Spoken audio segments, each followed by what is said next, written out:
कौन गाँव से तोहर बरतिया एलोगे छौरी बरतिया एलोगे छौरी आ कहवन छहरा तोहर हे गए दुल्हा बनल गे छौरी आ कहवन छहरा तोहर हे गए सैया बनल गे छौरी कौन गाँव से तोहर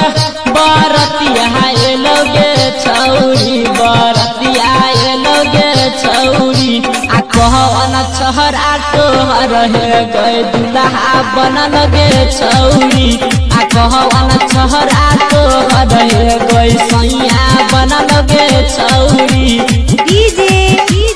सैया बनल गे छौरी आलो रहे बसबारी में टूटी आ भूलल गे छौरी बोल की आ भूलल गे छौरी आ कहवन छहरा के नाम के मेहंदी रचले गे छौरी आ कहवन छहरा तोहर हे गई दुल्हा बनल गे छौरी आ कहवन छहरा तोहर हे गई सैया बनल गे छौरी कौन बास के तोहर के गई मरबा बनल गे छौरी बोल मरबा बनल गे छौरी आ कौन सहारी पहिर के कनिया बनल गे छौरी आ कहवन छहरा तोहर हे गई दुल्हा बनल गे छौरी कनिया बनल गे छौरी ये कैसे ले डीजे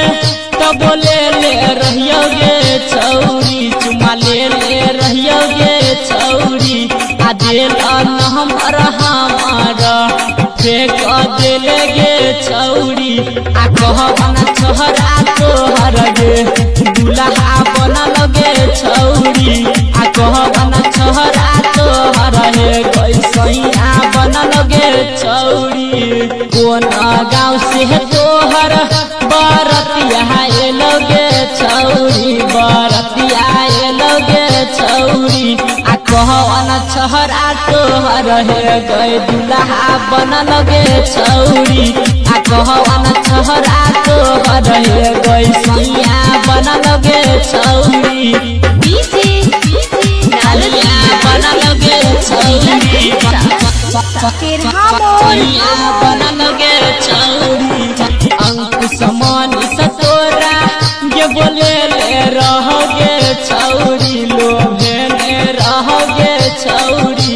आ उहे राइटर रंजित किशन पटेल रहोगे छौरी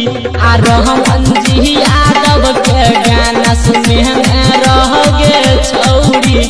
रहमान जी यादव के गाना सुने रहोगे छौरी कौन गाँव से तोहर बरतिया एलोगे छौरी बरतिया एलोगे छौरी आ कहवन छहरा तोहर हे गए दुल्हा बनल गे छौरी